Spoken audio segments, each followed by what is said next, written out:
My name is Trent Mayo. I'm a College of Management student here in my graduating semester, thankfully, even though it's been a good time. I got concentrations in marketing and entrepreneurship. Today's sponsors include Institute of Leadership and Entrepreneurship. Video recording is brought to you by Georgia Tech Library's ePage at Tech service, and our media partner is WABE 90.1 FM. I hope you're as excited as I am about today's guest speaker, Georgia's very own Captain Alan Price, founder of Falcon Leadership, LLC. Based in Marietta, Georgia, Falcon Leadership works with its clients through a variety of leadership development strategies, including strategic planning, safety systems, communications, and of course a tech favorite, team development. With a focus on crew resource management, as you see here on the screen, he works with many different hospitals around the country, and was also a first-in-class facilitator for Delta's own CRM program during its infancy. While at Delta, Capt Price led the remake of their in-command leadership program as a pilot manager for over 5 years and over 2,000 new captains. Capt Price's expertise was again called on during the attacks of September 11th, where he led the Atlanta's hub Delta base effort and recovery efforts during that day and the time around then. His passion for leadership and during a time of crisis grew from that, and as well from his honorable service in the United States Air Force from 1968 to 1989. And there he earned numerous honorable mentions and decorations, including the Distinguished Flying Cross, the Air Medal with 2 oak leaf clusters, United States Air Force Command Pilot Wings, the Republic of Philippines Command Pilot Wings, United States Army Parachute Wings, and many other numerous presidential citations. So with that, I hope you join me in giving a warm Georgia Tech welcome to Captain Alan Price.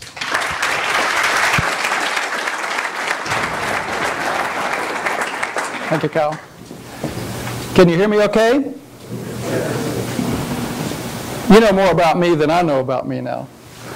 You know, in a cold winter's day in 1977, I was sitting in an office about a mile from here in downtown Atlanta, staring across a large wooden desk at Dr. Carl Janus. And Dr. Janus was the corporate psychologist for Delta Air Lines. And every new hire pilot applicant had to pass muster with him. So you can imagine the power this gentleman had over us. There were a lot of legends about Dr. Janus among the new hire pilot applicants. For instance, there were 2 chairs in front of Dr. Janus's desk. There was a rocking chair, and amongst the pilot applicants, we all said if you sit in the rocking chair, it would indicate you've got a little more of a risk-taking personality. And then there was a straight back chair, and that would be indicative of maybe a little more conservative person. So this day, during my interview, I sat in the straight back chair out of an abundance of caution. So I'm staring across the desk at Dr. Janus, and he's got a huge file in front of him. I've been applying for 4 years. After I got out of the Air Force, Delta didn't hire for almost 4 years, so I've updated frequently. There's my file. He starts going through all this litany of things, as Kyle did here, where I graduated from Air Force Academy, Air Force Flight School, service in Vietnam, and he gets to my awards and decorations. He said, I see you have an Air Medal, several Air Medals, a Distinguished Flying Cross, and I said, yes, sir. He got up and came around the desk. And as he approached me, I stood because I didn't know what was going on. He reached out his hand and he shook my hand. And he said, I want to thank you. I said, sir? He said, I want to thank you for serving your country. Now, what do you think I was thinking at that exact moment? One word. What do you think? It's a trick. It's a trick. This guy's a psychologist. And he's trying to see how I'm going to react to this greeting. The truth is, he was earnest, very serious. For many years, he was the first and only person that thanked me for serving my country. Now, I'm not telling you that because I need any thank yous or sympathy. I'm telling you to make a point. The thing that leaders have that they don't use so often is the ability to compliment and thank the people they work with, the people they work for them. It's just a marvelous sort of skill. The only time it's inappropriate is when it's insincere. We need to develop a skill of thanking and appreciating those we work for. So I want to start off today by thanking you for what you've done in your past and what you're going to do. So many of you are young people, many years younger than me. You're going to do great things in your careers. You're going to be in industry, you're going to be in organizations where the skill of appreciating those you work for is going to be very, very much in demand, very important. So don't ever forget this little story and the ability and power you have to thank people and embrace them and make them better at their jobs because of your appreciation of what they do. So let's see, what do we talk about? Let's talk about crisis leadership And it's a particularly fun subject to me, and I want to take kind of a non-traditional approach to this. I suspect some of the things I talk about are not going to be things you would read in a textbook. You may even disagree with some of them. That's okay. But I want to kind of look at it from a practitioner standpoint. I want to look at some tales from the trenches, I call them, stories, events that I've been personally involved in that might make an illustrative point. And we'll do some Q&A after that. So that's the plan, and we'll save some time for questions and answers after. Well, this is me rowing. One of the things I love to do is row a one-man scull. And I started about 10 years ago, just kind of picked up a book one day, and then I bought a used scull. And I got in it, and a friend of mine said it's like sitting on a greased bowling ball. So I went swimming about 5 or 6 times. And I said, I'm going to quit. Then I realized I had $3,000 invested in this thing, and I couldn't quit. So I learned it, and I really enjoy it for conditioning and relaxation. But one of the neat things about this is, which direction are you facing when you sit in a scull? Forward or rear? Rear. So you're looking rearward. You're sitting in the present, if you will, but you need to know where you're going. There might be a dock ahead of you, another boat. In the fog in the mornings, I've encountered fishermen, logs in the water. So you need to know what's ahead, but you're looking behind. Now, if you want to make an analogy with your life or with leadership skills, we're always sitting in the present, we're looking at the past, and what are we trying to figure out? What the future looks like. It's a perfect analogy, if you will, and we have imperfect information. We always do. We never have enough to know what tomorrow will bring. When we talk about crises, it's particularly relevant as to know what we can and how we can impact what's going to happen to us. Now, I cheat. If you see those sunglasses I've got on, about 5 years ago I discovered these things. The last quarter of the panes are mirrored. So all I've got to do is glance left to right, and I can see what's ahead of me. Now, wouldn't it be great if we had some leadership glasses that we could put on in a corporate organizational setting that would tell us what the future looked like? Who would like a pair of those? Yeah, we all would.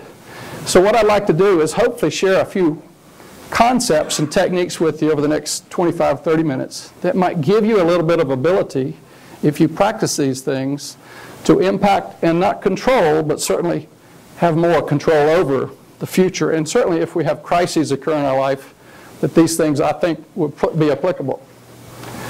So let me ask you a question. What's the difference between an ordinary versus an exceptional leader? Humility. I'm sorry? Humility. Good concept. Humility.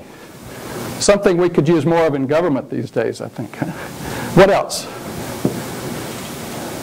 Well, you can have a lot of different thoughts and answers. There's a 7-second pause in presentation. I could wait you out. You know, you're going to have to give me some answers. So, what do you think? Humility, what else?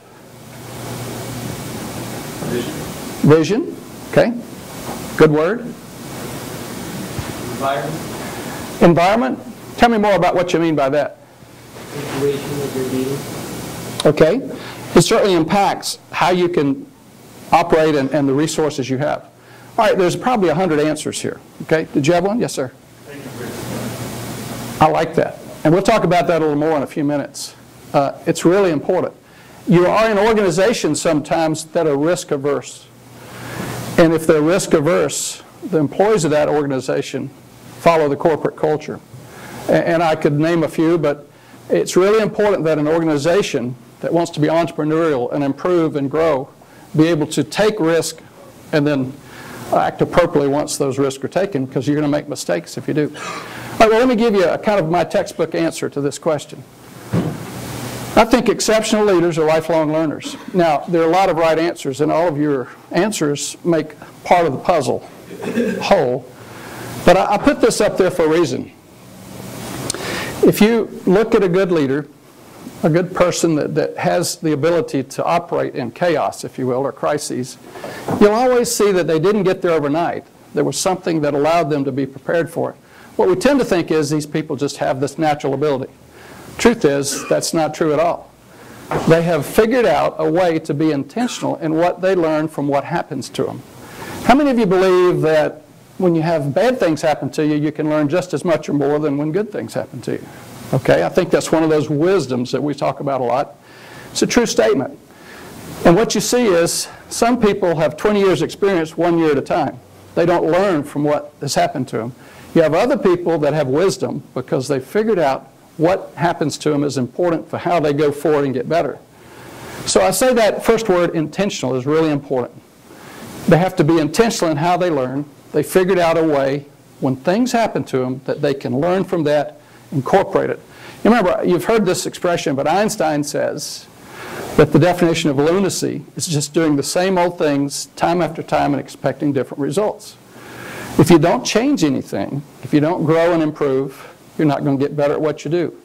So my first point about being exceptional is that you need to figure out, certainly at your age in life, young people, how you learn from what happens to you and be intentional about it. I'm very intentional, and I can give you some examples during the Q&A. Self-awareness. See, critique is another issue. Those of that teach public presentation will know if you don't get critique and feedback from other people, you're never going to know how well you did. And finally, a positive and proactive attitude. So lifelong learners is a concept, it's an idea that leads us into this. Good news, we're not born leaders, we are made leaders. So there's all good news for all of us because we can get better at what we do. Wherever we start, we know we can get better and better at what we do. We're not relegated to being where we are. Any of you read Outliers by Malcolm Gladwell? You know this 10,000 hour threshold. You remember he said, those people we consider geniuses and expert throughout history, if you look back at their lives, they had an investment of time in their chosen profession of about 10,000 hours when they really became expert at what they did. They committed to do that. And finally, who's ever heard this before? Ontogeny recapitulates phylogeny. Can you tell me what it means? Basically means that the way an organism's structure evolved is reflected in its classification. I'm impressed. And it's, by the way, a concept from the mid-1800s by a German biologist that was disproven later. What he said was basically, if an organism evolves, it has to evolve out of a concept or a structure that was formerly part of that organism's evolution. So in other words, you couldn't be something different from what you already were. And what was proven wrong, and I say this in an organizational setting, we are not bound by the practices of the past. We can think in different ways. We can create new means of doing things, new processes, new procedures. So where were you on the morning of September 11th, 2001? Now some of you are so young, I don't even think you were talking by then, right? Who remembers where they were on that morning? It was a Tuesday. Where were you? 8th grade class. 8th grade, okay. Yes, ma'am. 5th grade was the study class. And how were you told about this? Did the teacher break in and say something about it? My mom taught next door, and she was like, turn on the news. Okay, so somebody notified your mom? Yes, sir. Class trip to D.C. So you were in D.C.? Yeah. Wow. So were you around when the Pentagon was struck? That's memorable. Everybody in this room remembers where you were that day. It was like in my generation when President Kennedy was shot. Everybody knows. Everybody remembers. Well, let me tell you a little story about that morning.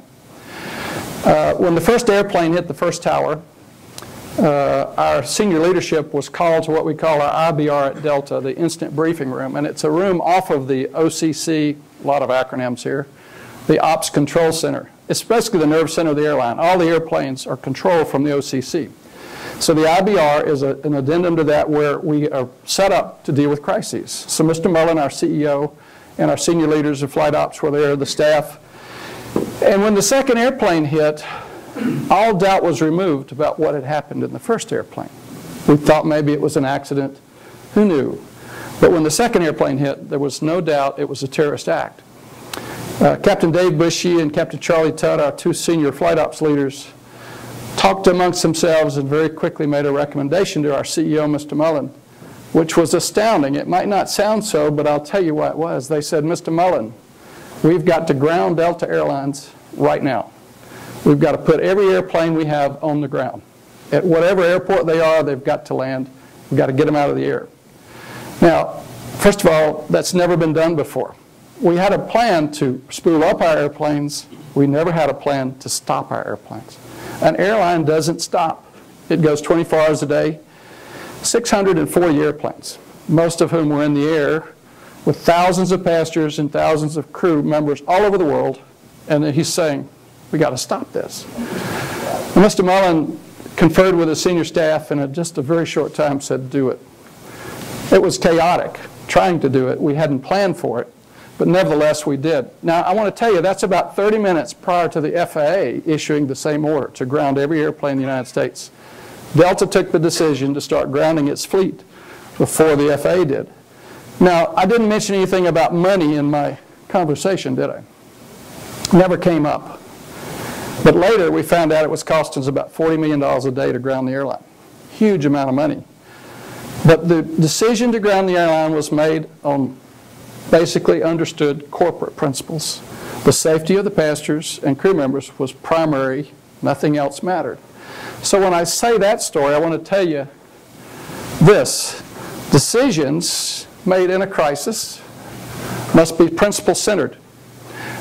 If you start making decisions in a crisis and they're not based on well-understood and accepted corporate values, you're going to get yourself in trouble in a hurry. You can see corporations all the time doing this. They reach out, they go in a direction they shouldn't. It's inconsistent with what they believe. And it leads you to all kinds of problems. So Captain Tutt, Captain Bushy, and Mr. Mullen made a decision based on the corporate principle that safety was the most important thing. Nothing else mattered.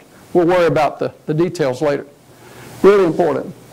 You can act in non-traditional ways. When we grounded Delta Airlines, we had to do things we'd never done before. But we did it in accordance with traditional values. Really important. See this idea that people act in accordance with what they think is fair? Have you ever been wronged in some way and you think, well, you know, that's not right. I want to make this right. I want to be fair here. Well, years ago, back in the 60s, Delta was getting its first jet airplanes, the DC-9s. And one day, a co-pilot came in the cockpit and he said, Captain, would you come out and look at this engine? I think there's an oil leak. So he comes out. Captain and the co-pilot stand there. The wind comes up, blows the captain's hat off, tumbles across the ramp, and a tug driver driving a bag cart, whether by design or accidentally, runs over his hat. Just smashes that sucker. You know, it's about this big. So Bill, the captain, picks his hat up. When he finishes the trip, he goes in the chief pilot's office. Herb Farnsworth was the chief pilot. Lays his hat down. He says, Herb, I was out doing my duty, looking at an engine. Hat blew off, got run over. I'd like Delta to buy me a new hat. Herb said, Bill, it's just an occupational hazard. Delta isn't responsible for your uniforms. You're just going to have to eat it. So he left, goes on another 3-day trip, comes back in and lays his pay sheet in front of Herb Farnsworth. Now, a pay sheet was a legal document about the size of this big, yellow. It had all your times, when you pushed back from the gate, when you took off, when you landed, when you walked in at the gate, daytime, nighttime, international. And pilots were paid on the amount of time on the pay sheet. That was an honor system in truth. It was long before computers. We kept this thing manually. And a minute here and a minute there made a difference because that's how we were paid. So he slides the pay sheet in front of Herb and he says, Herb, the hat's in there, find it.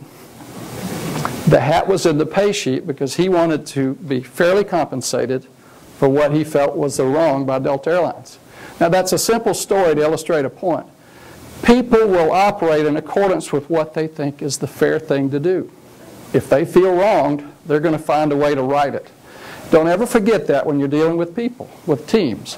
It's really an important idea. We mentioned earlier risk. You brought up the point about leadership and risk. Have you ever heard the term blame culture or a just or safety culture? Is that something you've talked about before?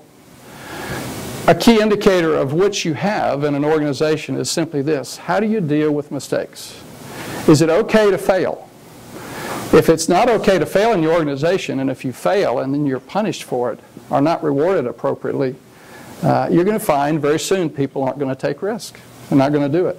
I'm not talking about willful, intentional violating policies. I'm talking about trying to do the right thing and making mistakes. So it's really an important concept to understand that it's okay to take risk, and the organization needs to have a culture that embraces that. And you reward people for doing the right thing even if they have bad results. Back to what we said earlier about a lifelong learner. What do you learn from the experiences that happen to you? Do you take away the right lessons or not? Okay, so the first thing, culture plays a huge role in crisis leadership. This pilot wasn't doing too well, as you can tell. Hopefully he ejected from this burning wreckage, but we'll never know. My predecessor, Captain Dean Bloom, told me when I took over as chief pilot, it's been a really rough 2 or 3 years for me, but I think you got smooth sailing from here on in. 42 days later, the world turned upside down and September 11th happened. Dean lied to me. He lied big time. But neither he nor I knew that was going to happen at the time, you know.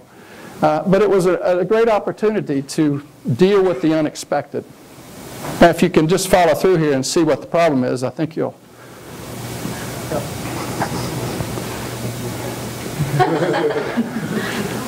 So what went wrong here? The guy had a good idea. He was going to train his dog. It just didn't work out, right? And I suspect he was dealing with the unexpected here, just as we are. So there's a correlate to this idea of dealing with the unexpected. How do we deal with what we don't know is coming? Back to those glasses again. Back to looking into the future. How do we do that? How can we prepare for that? Let me tell you 2 quick stories. Captain Robert Sumwalt was for many years a U.S. Air Captain. He's now on the National Transportation Safety Board, a good friend of mine. And we do this observation every now and then at our airlines. It's called a LOSA, Line Observation Safety Audit, LOSA. And a group of experts come in, some pilots within the airline, some outside. We sit in the jump seat. We have a very detailed way of looking at crew behavior, teamwork, and we're looking for certain things. And one of those things is mistakes. Mistakes might be consequential. They could lead to a bad result, or they could be inconsequential, but nevertheless, mistakes. So Robert was looking at the LOSA data from U.S. Air for a particular phase of flight. When you're in cruise, you want to get to the airport, right? Everybody agree with that? So to get to the airport, what do we got to do? We've got to descend, do an approach, and land. So we call top of descent is that point at which we start the descent into the airport. And what he was looking at is crews that brief the approach and landing before top of descent during what we'd call a low workload time, are crews that briefed later, after top of descent, during the descent, sometime in there. So the question is this: do you think crews that briefed later in the approach or crews that briefed earlier in the approach made fewer mistakes? Who made more mistakes? Later. Later? Anybody else? Think later? Why do you think that is? Didn't know there was going to be another question, did you? Time crunch. Time crunch, workload management. So when you get down into the descent phase, close to the airport, more things start happening, and more rapidly. So you've got less time to devote to preparation for the approach. Indeed, they made fewer mistakes if they briefed at the top of descent or earlier. But here's the astounding part: 60% fewer mistakes. 60%. It's a pretty astounding thing, and it says a lot about how we do our work. Remember, expect the unexpected. If you prepare, you'll find that things will go better in the midst of a crisis. Now, this second study was a NASA study done in a simulator out in California. They took volunteer crews, put them in a simulator, flew about a 3-leg profile, knowing they were going to induce emergencies. These crews had to deal with these emergencies. And what they would do is they would induce an emergency which was totally different from anything the crews expected. I might be expecting some kind of weather problem at the airport, or the lights might be out, the approach lights, something like that. So I brief that, and what happens is I get an engine failure. I get something totally different from what I expected. Interesting thing. The crews that briefed well for the expected emergency, even though the event that happened to them was totally different from what they briefed, did far, far better work, far fewer mistakes than those that didn't brief well or didn't brief at all. See, they had something totally different happen to them, but yet they did better and performed better than those that didn't prepare. So I said this little thing down at the bottom because I think it's really important. The act of preparing for what is known has the power to prepare us for what is unknowable. That's really an important concept. When you talk about expecting the unexpected and preparing for it, how do you do it? You do good preparation, you anticipate, and even though what happens to you is totally different from what you anticipated, you will find you are much better prepared for that eventuality. Who knows what situational awareness is? What is that? Being aware of your surroundings. Okay. What's going on at all times. Knowing what's going on at all times, being aware of your surroundings. In flying, we call it SA, okay, situation awareness. It's a lot of things, and you hit on some really key points. It's an active process, first of all. It's not just being there looking around.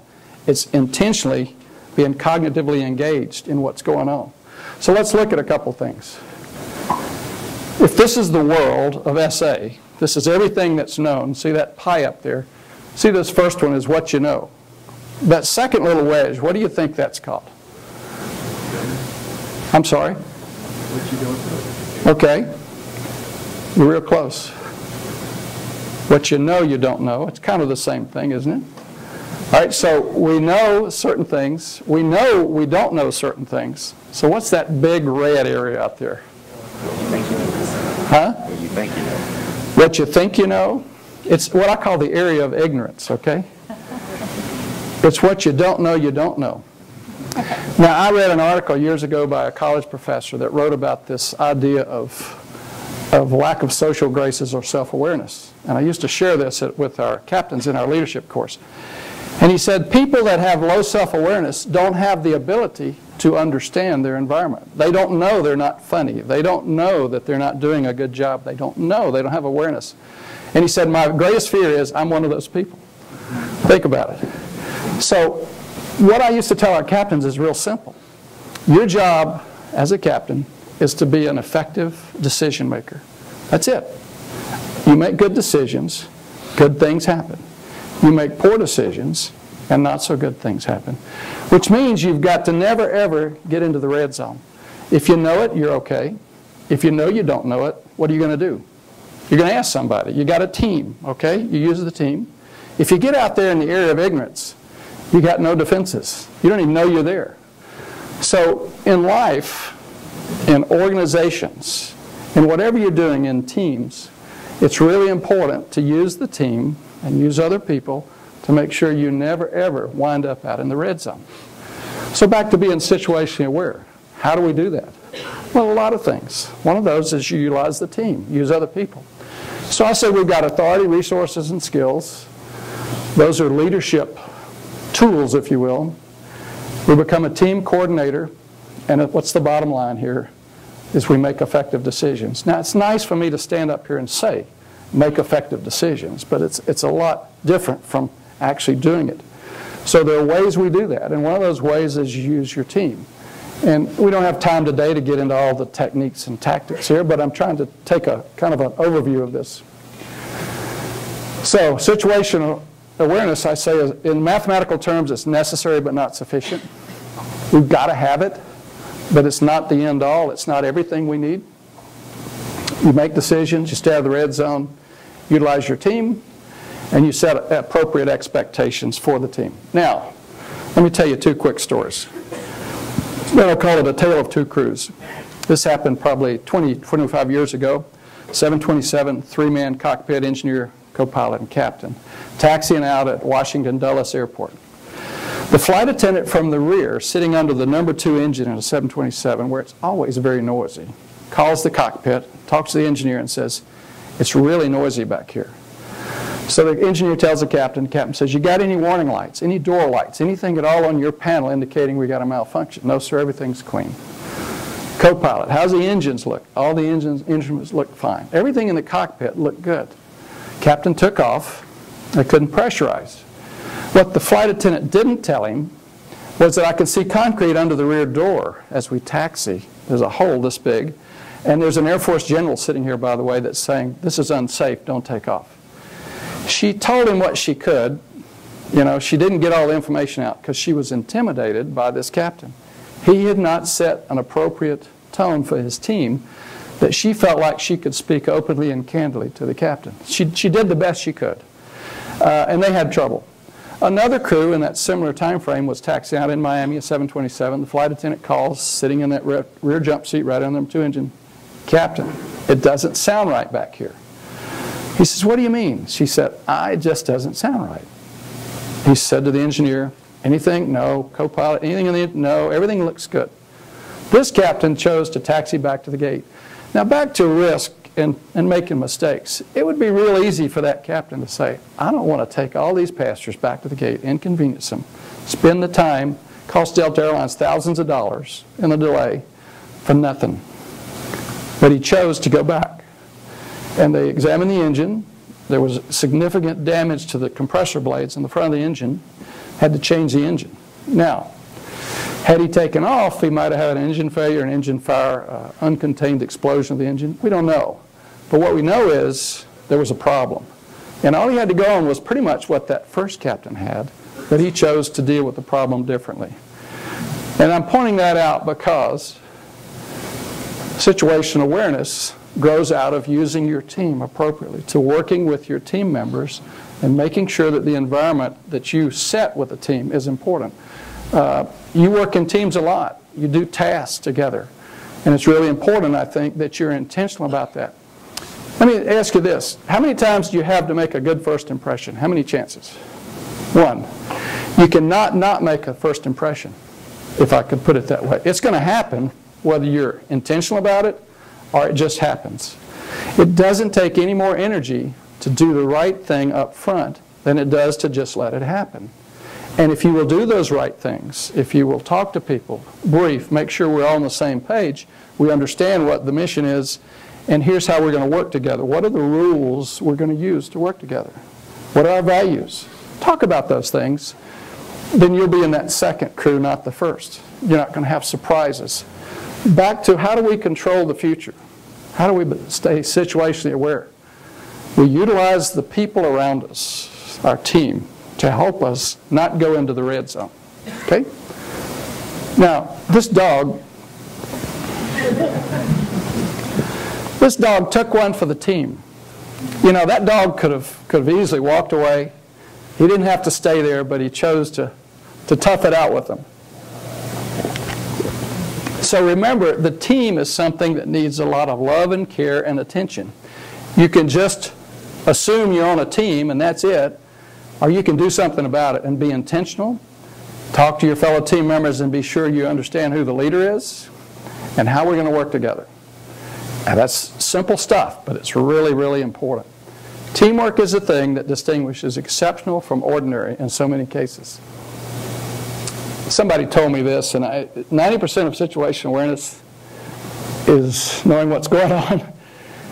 You know who Yogi Bear is? You've seen the Aflac commercials with Yogi. He says these dumb things that make sense. Well, this is kind of that way. Knowing what's going on is the heart and soul of situational awareness. Now, the fourth point I put up here is communicate. When September 11th happened, none of us were prepared for it. I didn't know it at the time, but I had the skills that had been given to me over the last few years that were going to be needed at that exact moment in time. In fact, I had several of my fellow pilots come to me later and said, I couldn't have done what you did. But I had been teaching a leadership course, communications, for 5 years. And I had just assumed this new job, and the skills I had in that leadership course were exactly what I needed as chief pilot. But that was totally different from what the chief pilots typically needed in times past. It was just one of those fortuitous events. So what we did is we started on day 2, going out in the pilot lounge and having spontaneous briefings 4 and 5 times a day, I and my staff. Because our pilots were beginning to collect. We didn't have any flights for 3 days, and then when we started flying, we had no passengers. It was a crisis. But as we got into this, we realized they needed information about what was going on. We didn't have much, but we had a little. And then we could pass on their concerns to senior management, and they could pass back to us, through us, to our pilots, what was going on. Now, an airline is a high-risk, team-centered organization. High-risk, team-centered. If we wanted to be totally safe in an airline, we could never push back from the gate. You know, we load all our passengers, we could feed them a meal at the gate, and then we could deplane back where they started, right? No risk. But you can't do that, so we have to go fly. That's part of the risk. Team-centered is really important, and since it's team-centered, it's ultimately important that we are standardized. Now, how many of you understand what standardization means? Maybe in an organic sense you've seen it, you know, but in an airline cockpit, it's a thing of beauty. It's an art form. You can take 2 pilots, never flown together, never met before, 30 seconds, they're working together in a finely oiled team because we do things exactly the same way. We run checklists. We understand what to expect from each other. So back to my point here about communicating. We had what was called the common strategy. Have you ever heard of it before? Well, it worked for about 50 years. And it was the way airlines dealt with terrorists. Okay? It took us a long time to develop the techniques and tactics. It was based on good psychology. And we would typically delay, we would negotiate, we would get the airplane on the ground, we would negotiate some more, and we would resolve the situation peacefully. That works if you're not dealing with terrorists that want to kill you, and as many people as possible. So the morning of September 11th, the common strategy died. It was dead on arrival. This thing we had been using for 50 years, had trained all our crews on, suddenly was no longer going to work. Because now we had people that didn't care about talking to us, they wanted to kill us. And they wanted not to negotiate, but to cause destruction. So when you realize that no longer do we have a strategy in place, a process, a procedure, we've got to replace it with something. What do you think our captains wanted to do when they were out flying? They wanted to protect their passengers, right? Protect their fellow crew members. We didn't have a technique any longer because what we were doing wasn't going to work. So what do you think people started doing? Ad-libbing. They started making it up. And I had about 4,000 captains that suddenly were doing their own thing. Can you realize in an environment where you've got to be standardized how destructive this is? And what our biggest fear from a leadership standpoint at Delta became, we're going to cause an accident which we cannot tolerate. We're going to kill a bunch of people because we're overreacting to the threat of terrorism. We're losing our focus on safety and standardization because we're too concerned about terrorism. People were, we've got a crash axe in the cockpit. They were putting the crash axe in their laps. You know, they wanted to carry their own guns on the airplane. I mean, there was just all kinds of stuff.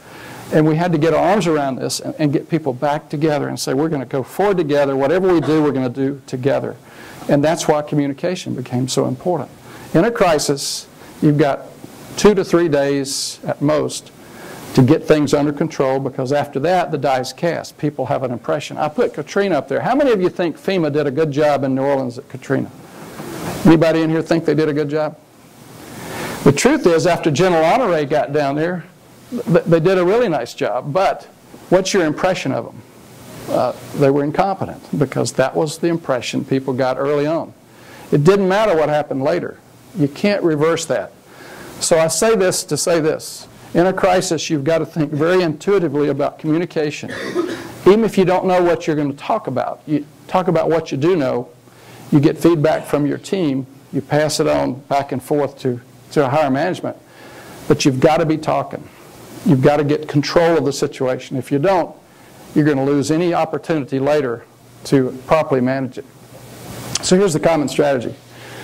My friend Captain Tom Hendricks said, given a lack of information, pilots will make stuff up. Okay? It's true. So you'll do the same thing. If you don't know what's going on, you'll make suppositions about what's going on, and you'll make things up. Now, Dr. Earl Weeder is a good friend of mine. He's a professor emeritus from the University of Miami. Has some great witticisms, and this is one of my favorites. You've heard of the Law of Unintended Consequences before. When something happens that you didn't intend to happen because you changed something else. What Earl says is every time you solve a problem, you create a problem. And what you hope is the problem you created is of lesser magnitude than the one you set out to solve. It's not always true that that's true. Do you believe this is a law like gravity? It is. This is an immutable law of nature. And why is that important? Well, I've got it up there for a reason. We tend to throw technology at problems. We certainly do in the airline industry and in medical settings and hospitals. We want to throw technology at the problem, never really considering the fact in that change, in implementing this technology, we're going to create another problem. It is going to happen. Count on it. The question is, of what magnitude is it and how do we manage it? So I want to tell you a story here. One of the things that happened on the morning of September 11th is the terrorists knew a good bit about our cockpits and procedures. They knew enough to turn the beacons off, what we call the IFF beacons. You may remember this from reading about it. We have a discrete electronic black box in the cockpit that sends out a 4-digit code that we preset before we depart. We're given that by air traffic control. So that code identifies that airplane discreetly. So on the radar screen in air traffic control centers, they'll get a blip. It'll be our data blip, and they tell them everything they need to know about that airplane. When you turn that beacon off, that airplane became almost invisible. Back in World War II, when radar was invented, they basically used to skin paint the airplane. They'd send an electronic beacon out, it would bounce off the aluminum of the airplane, it'd come back, and that was a skin paint. Those days are gone, and so without the beacon, our air traffic control radar is pretty much blind. So when the hijackers turned these beacons off, the airplanes became invisible. They couldn't even see them anymore. I don't know if you realized that happened that day, but it did. So the solution to this problem is obvious. We create a switch in the cockpit. If the pilot activates it, it doesn't matter what a hijacker does, you can't turn the beacon off until the airplane lands. Does that sound good to you? Okay. I was a skeptic to begin with. So in April of 2002, 6 months after 9/11, Delta had modified one of our MD-88s with this gee-whiz switch. And so it came from the jet base over to the gate. Captain Mark Pass, one of our young instructor pilots, really sharp guy, and his co-pilot got on. They knew the system was on the airplane, but it wasn't ready to be tested yet. It was just installed. And so Mark didn't know much about it, didn't intend to use it in any way. But what he didn't know is maintenance had left a toggle switch over by the co-pilot's right leg in the on position. So as soon as the airplane broke ground on takeoff, the landing gear extend, which tells the airplane, I'm no longer on the ground, I'm now flying. The beacon starts sending out a discrete code to Atlanta Tower and departure control that says we're being hijacked. Okay? Now, you're sitting in Atlanta Tower, fat, dumb, and happy. It's a pretty day. And all of a sudden, this Delta Jet 231 takes off, and that squawking, we call it a squawk, hijack. So what are you going to do? Well, they think that there may be hijackers in the cockpit. So they start asking some diagnostic questions, you know, kind of generic questions. Everything all right, Delta 231? Everything's fine. Mark has no clue. He doesn't know this is even happening, okay? And so now they turn them north. They're climbing at 10,000 feet, headed up to Washington National, which is a high-threat airport anyway. And it's a 1,500-foot overcast ceiling, so the airplane's in the clouds. Atlanta Tower asks about 3 questions. They get no help. I mean, the crew doesn't know to even know what's going on. So they didn't know what they didn't know. So quickly they make a decision. Let's bring them back, land them. We'll worry about it on the ground. So they make up a story, and they said, Delta would like to put some high-value cargo on the airplane. They want you to come back, land. We'll take you to the gate. Mark says, fine. Bring them back around to the west, land them up, line them up for a landing on runway 8 left to the east. And when they break out of the clouds at 1,500 feet, guess what? There were 2 F-16 fighters on their wings. Okay? Mark had no clue, didn't know what was happening, and if they had not exactly followed command from air traffic control, we would have had the first shoot down of a commercial airliner in the United States by friendly fire. We came that close because of what? The law of unintended consequences. We had this grand idea we would solve this problem with the beacon by creating this on-off switch, see? And it didn't work out. So you see, this is a law which is immutable. It always applies. It always works. So don't ever forget it. Okay, one more thing here, and I think we'll be at a wrap. I said in a crisis, it's better to do the wrong thing initially than to do nothing. If you do nothing in a crisis, your organization will implode. Within a short period of time, your employees, your other people, your team members who are looking for leadership and guidance will basically get frozen up. I call it inertia, but they'll implode because we haven't done anything.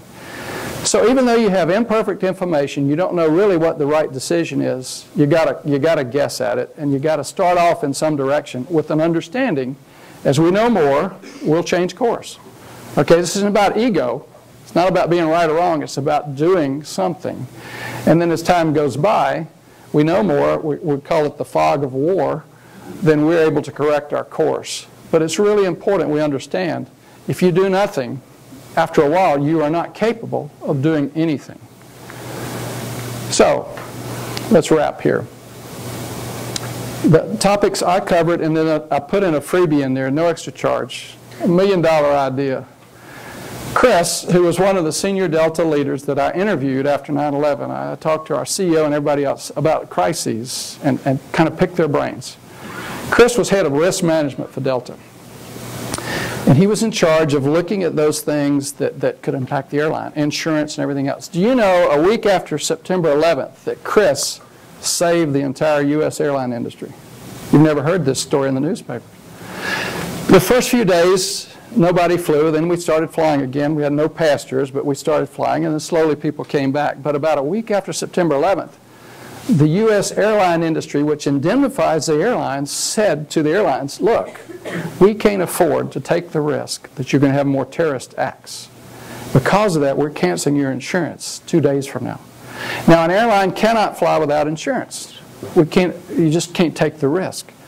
So Mr. Mullen sent Chris to Washington with Jack Kingston, a congressman from South Georgia, one of the largest insurance broker in the world out of New York, the FAA, and Congress, and they negotiated in about 2 or 3 days an agreement for Congress to write a law, which the president then signed, that said the U.S. government would be responsible for the first $500 million of damage should there be a terrorist act against the airlines. And then the insurance carriers could pick up everything beyond that.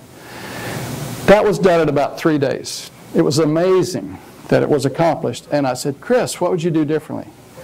He said, well, if I had known the people I would need to know before the crisis, during the crisis, the process of working with them would have been far, far more efficient. I said, so what's the lesson here? He said, the lesson is, if you will do some mental calculations about what could happen in your organization, or you personally, in a crisis. Just do some wargaming, okay?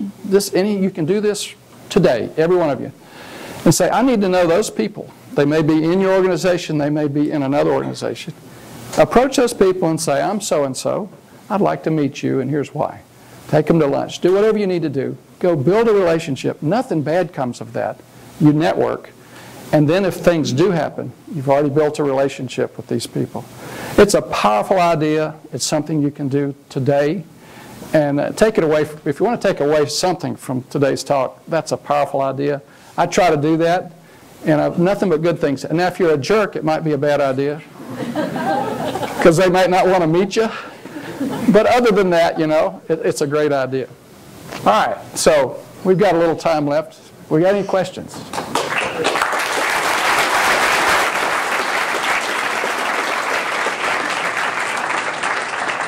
Thank you. If you have a question, just raise your hand. Either Trent or I will give you a microphone.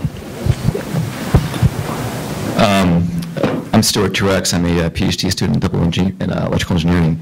In regards to Delta, all throughout the 1990s and up into the bankruptcy in 2005, there was a string of rotten CEOs.